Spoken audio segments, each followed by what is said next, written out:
Welcome to another round of The Roots, powered by our friends at NoFo Brewing. John Nelson here with you on the SDH Network. What we like to do with The Roots is take the tour and let you know what's going on around the world of soccer on this planet and all of the cool stories and all the information that we all get to share on a weekly basis, and we all get to share with everybody else. We all get to learn new things every week. I certainly do when it comes to teams and position and standings and history and all those kinds of things. So it's very, very cool that we get to kind of share the planet with all of you, and I get to learn about it every single week here on The Roots, once again powered by our friends at NoFo Brewing. The rundown this week goes a couple of different directions. We go to India for one of the most odd beginnings of a match I can remember, and it kind of lays itself out. You'll hear the play-by-play, the pregame there. We're going to go to Australia for a promotion, 25 years in the making. And there was a great story there. We're going to go behind the scenes after the match is over when that breaks down. You're going to find out what it means to be promoted. In promotion and relegation in Colombia, there was the story of Cúcuta, and their promotion playoff went to penalties. We have the ending of it, and you'll get to hear the emotion. We'll go into the background of what it means for Cúcuta to make it back to the top flight in Colombia. Then we'll spend some time in Brazil, and we'll let you know what's going on there. A couple of different things. It was the last day of the Brasileiro, and it was week 38. We'll go into week 38, give you the scenarios, and we will let you know what happened, how it happened, and some of the moments of post-game interviews and things like that. So we'll go over week 38 of the Brasileiro and let you know what's going on there. A couple of different storylines that were involved in the Brasileiro. One involving starting a match. One involves a player saving his team from relegation. And the other involves relegation. So it's three separate stories in and around the Brasileiro this week. So let's start things off with our top story. And sometimes in news broadcasts, this probably would be what they refer to as a kicker. And it's kind of, I'm trying to figure out how to say this. It is one of the more interesting ways to start a match that I think has ever been started. And so it was in the Indian Premier League where this happened, and it was FC Goa in their Super Cup semifinal involving their captain, Guarachena. Here's your play-by-play, once again, courtesy of the India Premier League and the India Super Cup, their own selves and our friends at Total Football. A discussion. We're probably going to look at the pictures of the tunnel, a replay of what happened just before. This is what happened. Is it something about his shorts? Looks like it's shorts. Is the color different?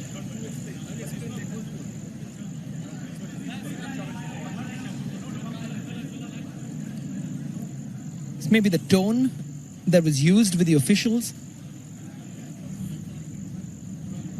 Still searching for answers. Wow, what a start to what we called a blockbuster. Fans also getting impatient. Manolo Marquez now just walking in along with Guarachena. He's taken off the captain's armband. That surely means he will not be playing. But as a starter, as he goes back to the bench, or do they start with 10 men? Well, the walkout has happened. Javi Severio has been added to the squad. So it is 11 versus 11. Guarachena not starting this. Javi Severio starting. So FC Goa's captain, Guarachena, gets a red card before kick. And because it was before kick, and this was for wearing an undergarment that was the wrong color attached to the jersey. So Guarachena gets a red before kickoff, and he's escorted to the back, and he is having issues with the fourth, and he's having issues with pretty much any official with a FIFA badge on, and he was pretty much hot as he was taken back to the locker room. But he was given a red because it was before the match started. Then it was okay for FC Goa to start with 11, and it was a 90-minute draw on the board at a plus 220, but FC Goa would go on to win at East Bengal in the playoff. by the final score of 1-0. And so Goa at a minus 102 would eventually get the win in the playoff as it goes to penalties, and you end up getting the win there for FC Goa. And so the standings, once again, looking at how things are in the playoffs, FC Goa gets the win, and they get the Super Cup championship, knocking off East Bengal. They were the top seed out of the B group, and East Bengal was the top seed out of the A group. Goa had knocked off Mumbai City as the D group number 1, 2-1 in the semifinal. East Bengal had knocked off Punjab by the final of 3-1, and so Goa, going to penalties, knocking off East Bengal, gets your Super Cup championship. In India, winning 1-0 without their captain from the start. Next stop, Australia, and it is a story about the Australian Championship and their new champ.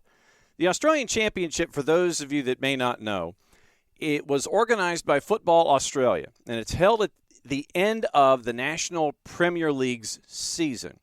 You have the competition's 8 permanent members, known as foundation clubs, going up against the 8 premiers in the NPL in a tournament consisting of a 16-team group stage, 8-team knockout stage, and this was the first iteration of this championship. So it was talked about for a really long time, almost a decade, all the way back to 2016.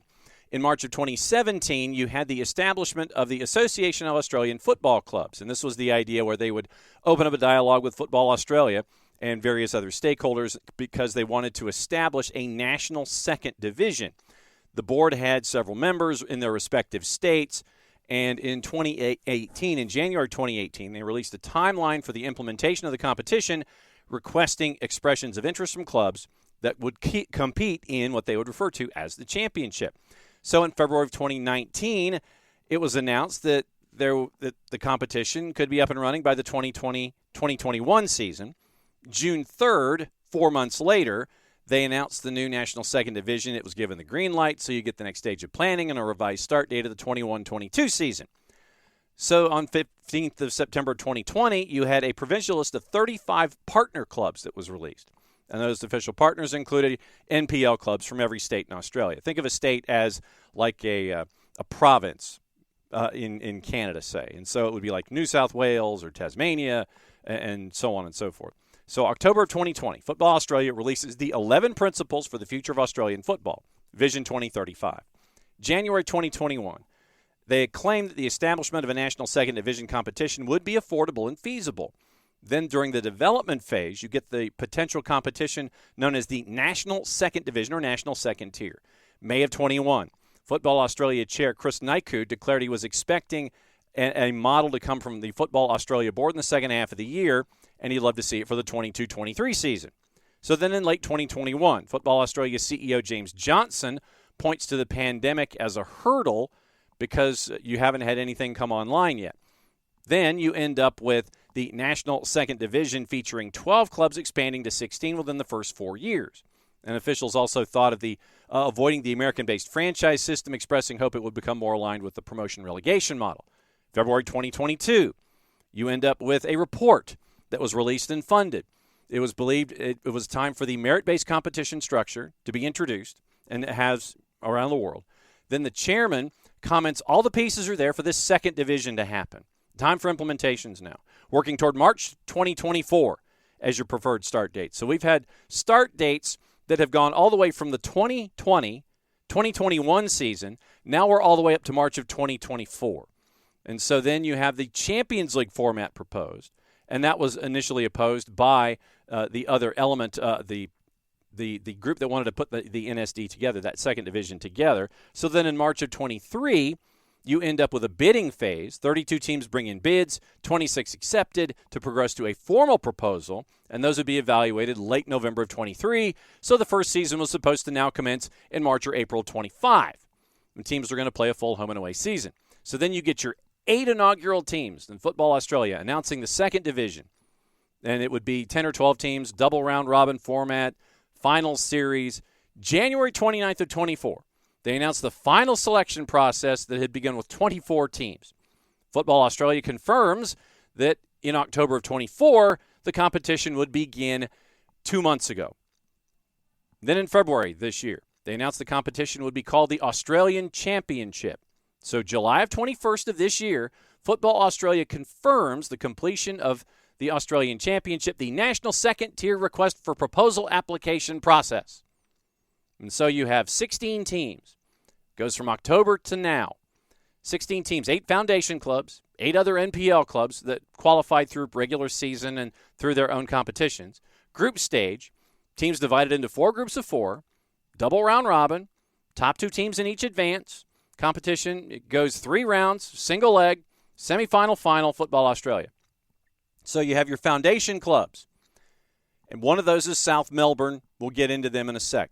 Most of the stadia that were involved with the foundation clubs are capacity stadia, roughly 10,000 and some in the neighborhood of 20. There are 2 that are 2,500 and 5,000. Then you had a couple of other applicants that were there. Then you had formal bids and everything. The original reluctance to start the tournament was met with criticism because of a lack of detail of how the competition would actually function.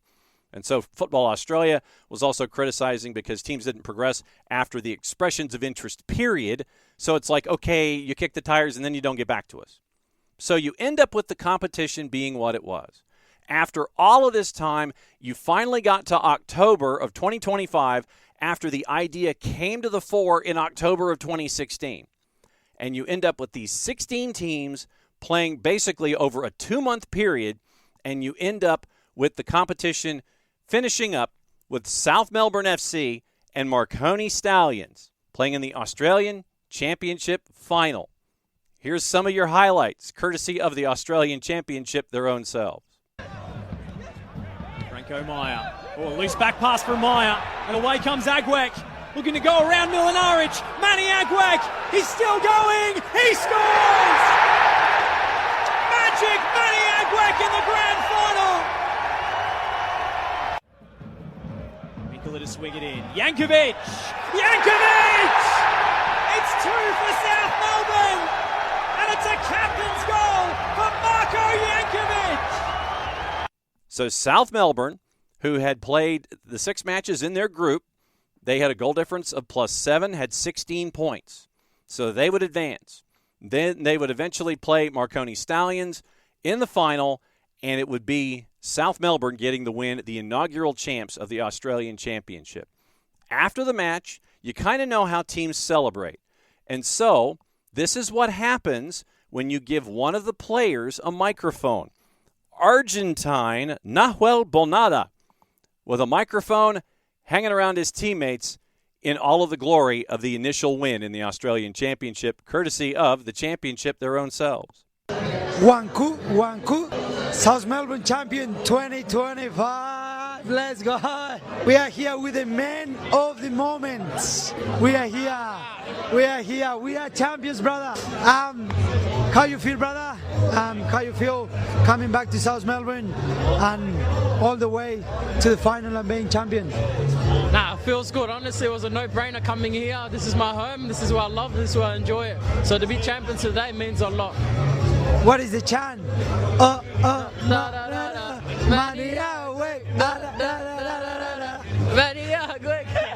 So we have Sinisa Sachakic. So we have the coach of the year, probably. So Sinisa, talk us through this game.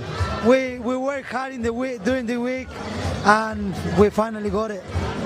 Talk to me through how you feel. Are you happy with the game? Ah, man, I'm so happy. We won. So did we execute what we wanted to execute? Yes. There you go. That's it. Let's go around. Give me a hug. What do you think of the team? Team's great. Yeah. Team's great, absolutely. Give me a hug. Well, hug. Come with me. We're gonna give you a kiss to the cup. Little kiss. Balls. Big balls. Just a little kiss to the cup. Sorry, I need to. You want the trophy? And we keep going. So we are with the 2 fullbacks of the team. Jack Paxton Andrews and Jordan Lampard. So boys, how you feel? How you feel running up and back on the wing? Okay, tell me how you feel. Luckily, I just love running, so it's great. Lamps, you? You like it? You want this in Greek, English, or Spanish? Oh, I forgot to say that this guy knows 3 languages. He's trilingual. Trilingual, sorry. Say something in Spanish. Yeah. So South Melbourne becomes your first ever Australian Championship champ. We'll see where South Melbourne goes from here, but a large honor for South Melbourne after all of this work of almost a decade to get this second division going. Hellas is back, is what's on the front of the T-shirt, and they are certainly that South Melbourne champs in Australia. This is The Roots, powered by our friends at NoFo Brewing. John Nelson here with you as we tour the world and let you know some of the cool stories that have happened here in this big blue marble of ours. And so the next step is where we get to spend a boatload of our time this week, and it is going to be in promotion and relegation and everything that's attached to it. In Colombia was in their promotion playoff. And having watched these other competitions and other leagues around the world, you kind of sit there and you're going, okay, what happens now? Who's going up? Who's going down? What is it going to look like? And who's going to make it up to the first division? Who is going to be relegated? And so right now, the Primera A in Colombia, they're in their quadrangle. Basically, you have the top 8 teams. They're put in 2 groups, and they get to figure out, okay, who's going to advance to try to be the champion of the Clausura through the quadrangle and the winner there. But there's also promotion that has to happen as well.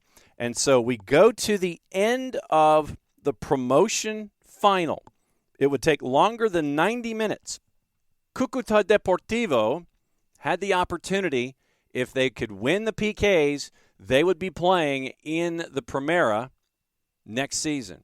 Here's the end of the PKs, and you can hear the emotions from the win.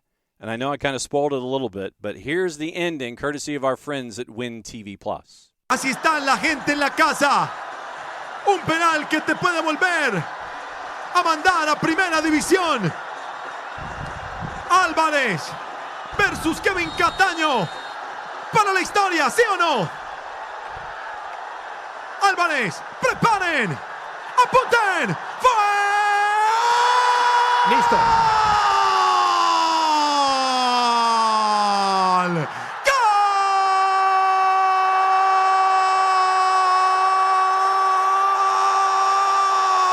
¡Gol! ¡Del doblemente glorioso! ¡El de Primera! ¡Del Cúcuta Deportivo! ¡Que vuelve a la Primera División del fútbol colombiano! ¡Que lo griten sus hinchas! ¡Que lo griten en casa! ¡Que lloren en la cancha! ¡Que lloren en la tribuna! ¡En sus hogares! ¡Cúcuta! ¡Su inmensa hinchada! ¡Su gran historia!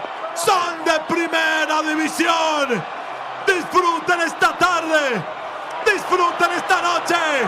En la tarde donde parecía imposible, donde pasaron tantas cosas, donde se perdieron penales en los 90, donde la pelota pegó en el palo, pero el fútbol les tenía guardado una alegría para la vida. Nunca olviden este día, que sea para quedarse por siempre donde perteneces. Cúcuta Deportivo, doblemente glorioso, ciudad bella, de gente maravillosa y de un equipo genial, repleto de cariño de ustedes y de todos los hinchas del fútbol colombiano. Cúcuta Deportivo vuelve a la Primera División, se queda con el segundo torneo Betplay Di Mayor. Win Sports te felicita, enorme. Copito Álvarez para la historia, engañó por fin a un arquero que parecía imbatible. Para mí, feliz de estar aquí en el relato de esta historia. Cúcuta vuelve a Primera. Carlos Antonio Vélez, Farid Mondragón. Felicitaciones, genial, maravilloso, lo de hoy, estupendo. Sí, pero no había necesidad de sufrir tanto. No se podían dar el lujo de perder 2 lanzamientos desde el punto penal en partido. Se pudieron haber ahorrado esta situación. Y fíjense cómo es la vida, de héroe a villano. Cataño, que lo había parado todo. 2 en las acciones de juego. So Cúcuta Deportivo knocks off Real Cundinamarca, and they will be playing in the top flight in Colombia next season. Now, let's wrap up with our time in the Brasileiro. And it was the last day of the Brasileiro here in 2025. And so let's lay out the standings for you first, just to let you understand how things were going to be progressing on the day. And so you had all 18 teams. They're going to all kick off simultaneously, 2 o'clock Eastern Time, U.S. We'll go over the juice boxes and let you know what's going on. So the standings going into today: top 5, top 7, top 13, and then you would have teams 17 through 20. They would be relegated into the second division after the activity would cease in the Serie A. So here's how it would be. Here's how it was going into today. Flamengo Palmeiras 1-2. Cruzeiro, they were third, and then we'll get into the story of Mirassol in a second. Mirassol, one of the great wonder stories and great underdog tales of the season. Mirassol was in fourth. They could have dropped to fifth if Fluminense could have had a result go their way, and if Fluminense had an opportunity, they could have been fifth, they could have been sixth. Botafogo chasing them. You had two teams that Fluminense had won 3 of 4. They were unbeaten in 4. Same for Botafogo, but Botafogo had drawn 2 and won 2. That was your 5-6. Bahia was locked in pretty much to the 7 because they would have had to have won and then won by a large margin to supplant Botafogo from the 6. Then you had the 8 through 13. Sao Paulo ahead of Grêmio by 2. Bragantino, a part of it, but Bragantino had been limping into the last match of the season, losing 2 of 3. Atlético Mineiro was at 48 points. They had lost 3 of 4. They only had 1 point in their last 4 games, so they did not pick a good time to limp their way into the last part of the regular season. Santos and Neymar, we'll catch up with them in a bit, but Santos catches fire at the end. They had won. They had been unbeaten in 4. They're on a 2-game win streak, and they're working their way into the top 13 slots. Corinthians was hiccuping their way down the stretch, and you didn't know if they were going to be 13, 14, 15, 16, or possibly even relegated if things went their way, if things went against them horribly. Vasco had lost 3 of 4. They were 14th. Vitória had been hitting each one of the buttons on the grid. They had won 2 in a row that had been snapped the last time out, and so they were at 45. They were at 42 points going in. Internacional had lost 2 in a row, and they were at 41 points going in. Ceará had lost 3 of 4, only 1 point in 4 matches. They were at 43 points. Fortaleza trying to catch fire late. They had won 4 in a row coming into the last day of the regular season. Juventude was going down. They had either drawn or lost in their last 4, and Sport Recife had only won 2 matches in the 38 in the Clausura. They were going down as well. So it was a situation where anyone between, really, Fortaleza in the relegation zone, Internacional in the relegation zone, you had what appears to be like 6 or 7 teams that could have had, if things really went against them, the chance to be relegated in the Brasileiro. So going into the final match day, the matches that were on the board were Atlético Mineiro and Vasco. So Atlético Mineiro, they were up in the standings, and so they were kind of on an island at a minus 200. Botafogo, remember, they needed a result to continue to climb up the standings, and they were at a minus 130 at home with Fortaleza. Palmeiras was at Ceará. Palmeiras, once again, nothing to play for at Ceará. Ceará, everything to play for. And Ceará was a plus 100. Palmeiras on the road, a plus 279. Once again, game was a dead rubber for them, didn't matter. Corinthians and Juventude. It was Corinthians favored at home at a minus 130. Juventude almost a plus 400. Fluminense favored at home at a minus 128 against Bahia. Internacional, big favorite at home against Bragantino at a minus 167. Santos, large favorite at home against Cruzeiro at a minus 286. Sport Recife, once again, they were going to be relegated. So it didn't matter what happened there. Grêmio was at a minus 109 on the road. Vitória and Sao Paulo. Vitória was a plus 146 going up against Sao Paulo, who came in at a plus 193. And going into the weekend, Mirassol was done. Mirassol and Flamengo, they were done. They were the lead-in to the weekend. Mirassol was a heavy favorite at a minus 294, and Flamengo was a plus 739 with the draw at a plus 395. It ended up in a 3-3 crazy draw, but Mirassol once again a point, and they would be watching everything else happen going on in the Brasileiro. So all the matches are supposed to start at the same time at 2 o'clock. Apparently, either the center ref at Vitória, his watch was running quickly, or he wasn't paying attention. This happened, courtesy of GETV. Hilton Pereira Sampaio está valendo. Vamos juntos. Já tem bola rolando, Barradão. Vitória e São Paulo. É o tudo ou nada do Vitória. É o São Paulo de olho na participação, de olho na vaga da Libertadores 2026. E já tem ali a primeira reclamação do Jair Ventura. O jogo está parado. Eu acho que houve a queima da largada. Será que não foi isso? Parecendo, né? Relacionado aos outros jogos, né, Paulo? Então. Ele autorizou, o Wilton autorizou o início do jogo, mas eu acho que logo em seguida veio no ouvido dele a informação de que desses jogos que eu citei, só aqui estava começando. Só aqui tinha começado. Vai mandar repetir a saída, gente. Eu não tinha visto essa ainda, viu, Paulo? Vai mandar repetir o pontapé inicial, Wilton. Então não valeu ali o lançamento, a bola que foi pela linha lateral. Isso não entra para a história, não, desse duelo. Vai zerar o cronômetro Wilton Pereira Sampaio e nós teremos, digamos, o reinício, ou agora sim o início do jogo no Barra. Olha, agora sim para começar. O narrador vai usar o mesmo texto. Autoriza Wilton Pereira Sampaio. Agora sim, tem bola rolando no Barradão.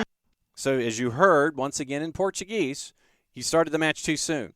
And so they had to restart the match and restart the clock, and Vitória was on their way. They would eventually go on to win 1-0.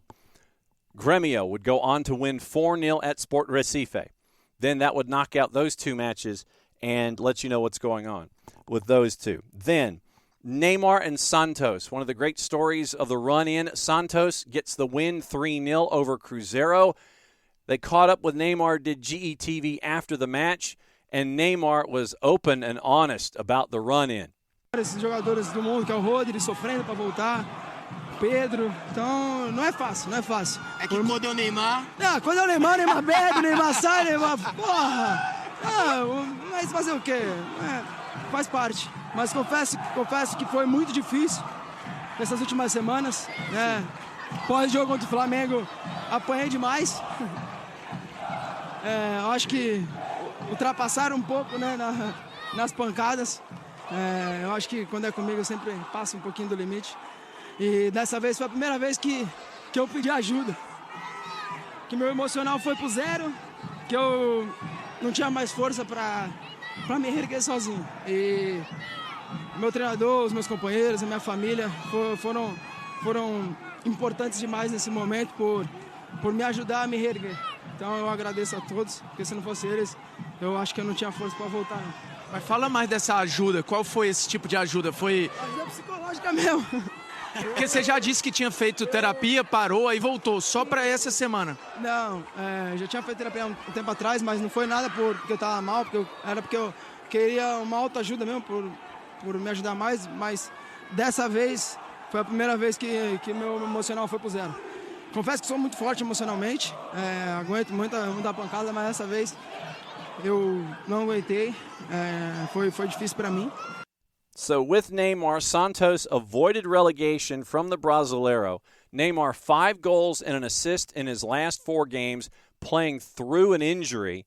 And so they clinch a place in the Copa Sudamericana as well, avoiding relegation, boyhood club, and clinching a place in the Copa Sudamericana along the way. So He ends up getting those spots in the table that were above 14. Santos goes into Sudamericana once again by going in the 8 through 13 positions there in the Brasileiro. So Corinthians in, Santos in, Mineiro in, Bragantino in, Grêmio in. They were all heading to the Copa Sudamericana.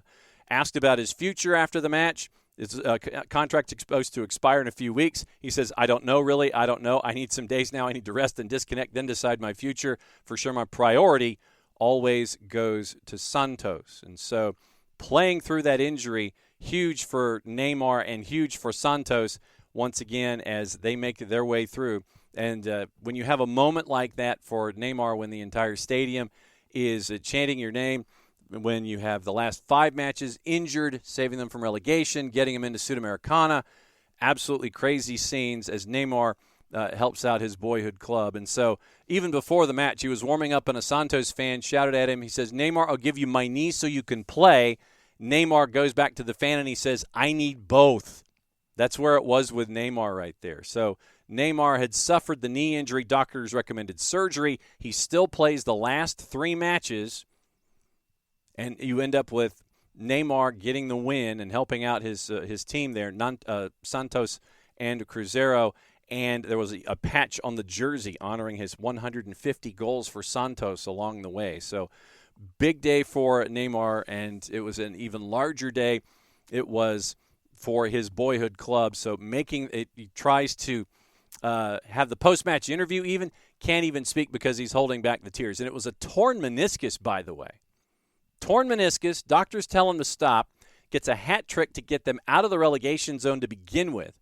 And so Neymar helps out his boyhood club on a torn meniscus, and he's trying to run around the stadium. He does the Olympic lap on a torn meniscus to save his club from relegation, and you end up getting them into the Sudamericana as well. So Neymar ends up with the interview that we played there. He said, this time, it was the first time that I had asked for help. My emotional state hit 0. I no longer had the strength to pull myself back up alone.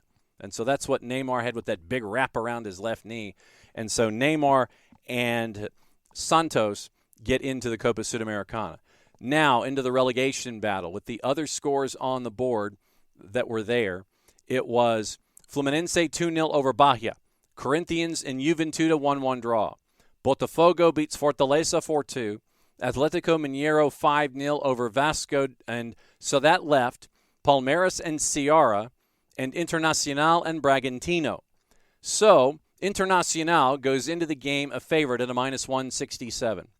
You have this moment from the spot with Alan Patrick, and it got them on their way to survival. Once again, courtesy of GETV. Bernabé, Alan Patrick e o Eric Ramírez. Para o árbitro, é pênalti. Ou foi na sequência aqui no fundo, camisa 10. Lá vem ele, partiu Alan Patrick. Gol!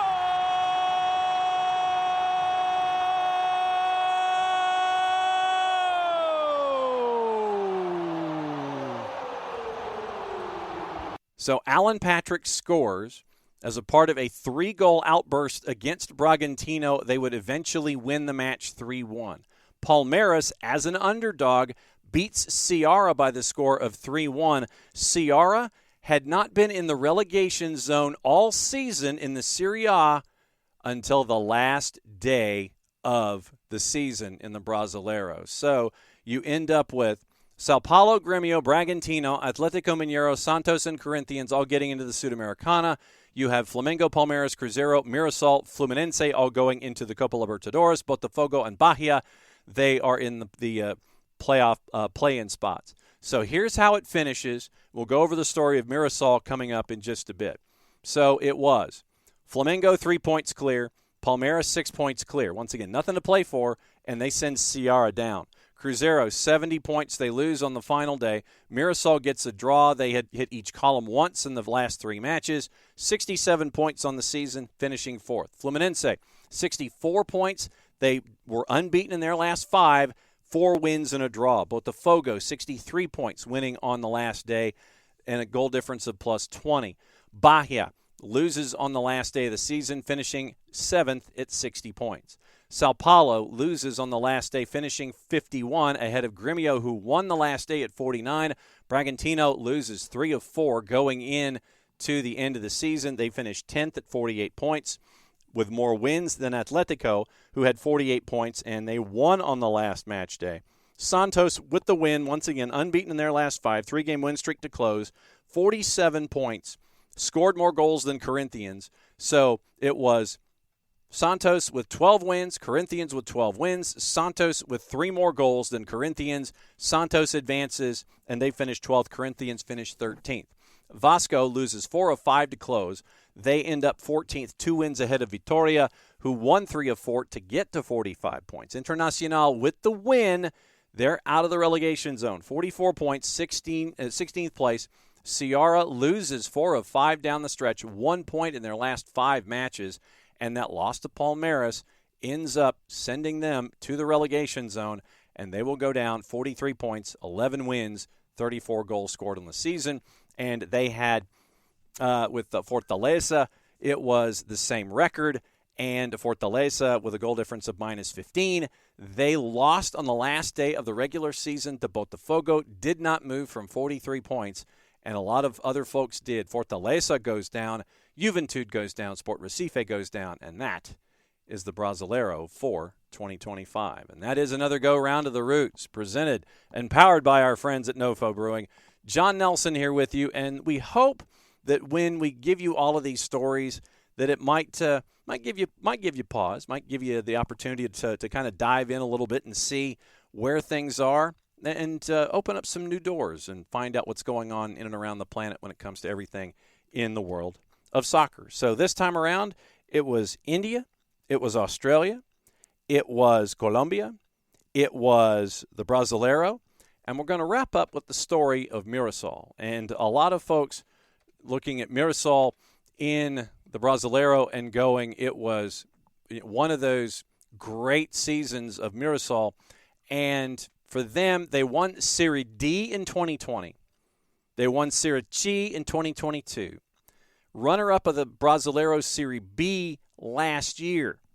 And so this season, they finished, of the promoted sides, once again, up to Serie B, and finished top 5 in their first season in Serie A in the Brasileiro. So Mirassol finishes 4th after winning promotion last year from Serie B. Great season for them. Can they keep it up? That's the next question for Leão da Alta Araraquarense, the Aquarense Highway Lion. 100-year-old club founded November of 1925, playing at the José María de Campos Maya. Capacity 14,534. And Rafael Guanayes, their head coach, probably should be Coach of the Year. If you're voting, he definitely deserves to be Coach of the Year. So at least that's our early vote anyway, from what we were able to see in the Serie A in the Brasileiro. So that's another go-round of the Roots. Once again, thanks for hanging out with us. Hopefully the tour of the Brasileiro and the tour of India and the tour of the Australian Championship and the tour of the promotion final in Colombia was a fun ride for you, as it was for me here at SDH. Once again, played safe, everybody. Enjoy your games. Enjoy the world of soccer. Mucha platia. We'll catch up with you next week.